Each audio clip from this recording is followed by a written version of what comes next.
Okay, in this video we're going to fire up the ASUS Transformer Prime for the very first time. Now remember, this is the first ever quad-core tablet on the market in the world. So I'm really anxious to fire this up and see the performance on this device. And I'm going to press on the power button, which is up here in the upper left-hand corner of the device. So I'm just going to press that down and hold it. And I get a little vibration. I don't know if you heard it once it registers that it was turning on. And it says ePad, ASUS, powered by NVIDIA Tegra, which is a Tegra 3 chip in here. Like I said, it's a quad-core processor. And you get a cool ASUS logo when you boot this thing up.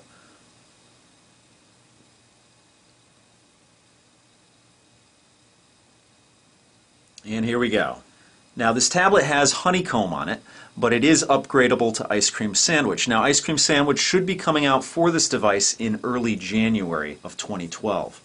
So right here it says welcome, and it wants me to pick my language. Obviously it's English, and it's United States English, so I'm going to hit start here. And then it says input method. Now in my previous video I told you guys about the situation I'm in with the keypad on this device, or the keyboard on this device. But just in case you missed it, let me catch you up to speed. I ordered this device from Best Buy, and this is the gray version. They offer a gray and a champagne version, and I think that the gray version looks better than the champagne color does. Unfortunately, Best Buy only offered the champagne keyboard, so I had to order the keyboard from somewhere else, and this came from Best Buy today. I have yet to get the keyboard, but when it does come, I will do a video on that. So we're going to have to do this without the keyboard, but it says input method, ASUS keyboard, use system language, and that's checked.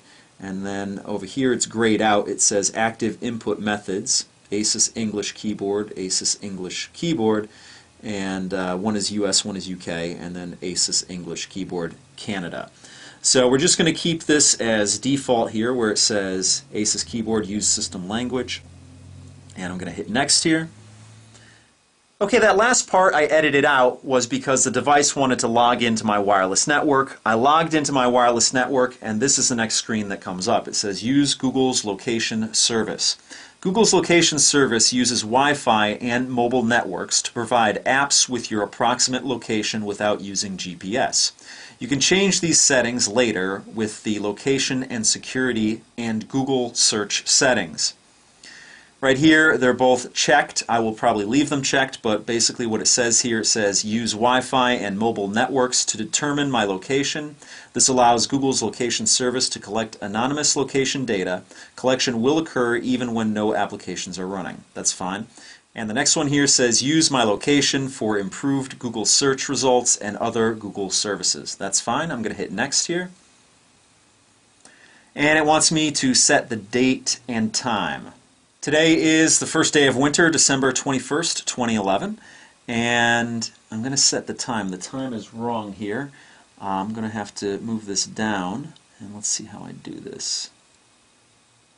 It says use network provided time.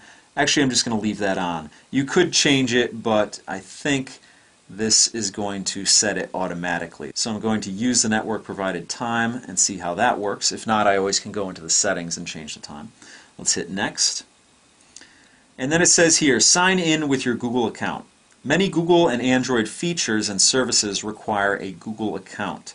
Touch Next to sign in with an existing Google account or create a new Google account now. Or touch Skip to simply start using your Android device. You can sign into a Google account later in Settings under Accounts and Sync. I obviously have a Google account, so what I'm going to do is I'm going to sign into that now, and I'll join up with you on the other side of that.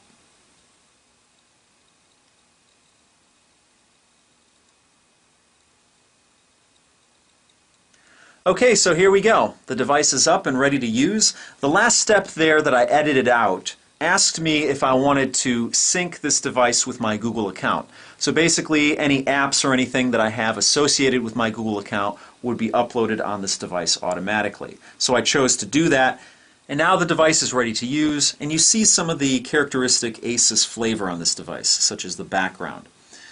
Now what I'm going to do, I'm just going to mess around with this and see the performance on the device. Like I said, it is a quad-core tablet, so it should be pretty snappy.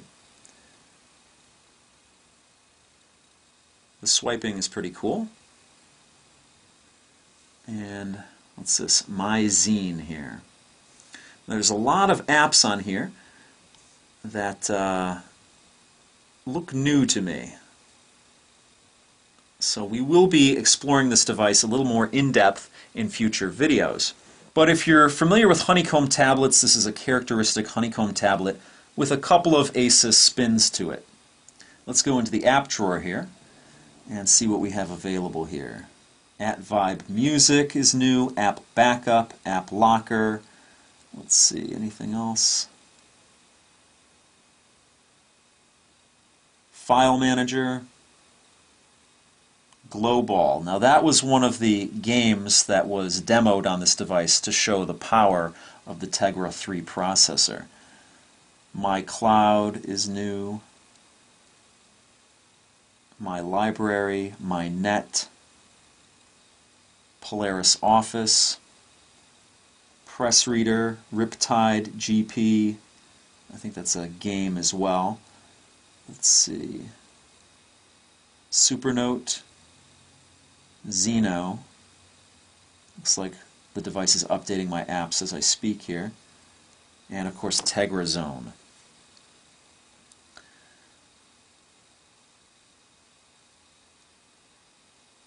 Let's load up Glowball here.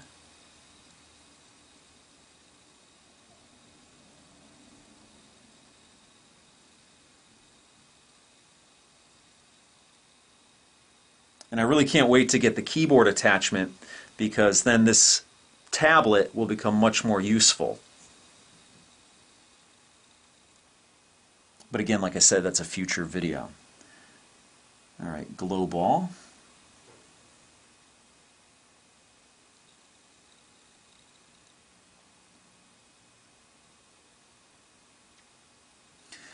Now, while it's loading up, you do have some characteristic Android buttons here, but they look a little bit different than stock Android. And here the game starts up, and this uses the accelerometer on the device, where you move this ball around.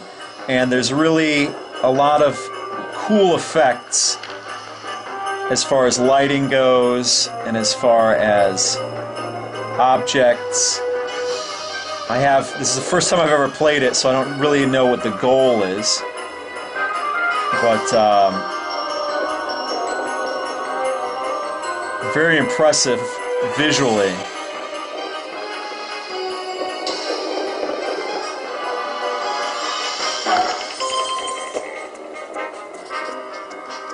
I don't know if you have to make these jack-in-the-boxes all appear, or if that's hurting me, I don't know. But very cool. Very cool tablet. I really can't wait to get some more hands-on time with it. Let's turn this down a little bit.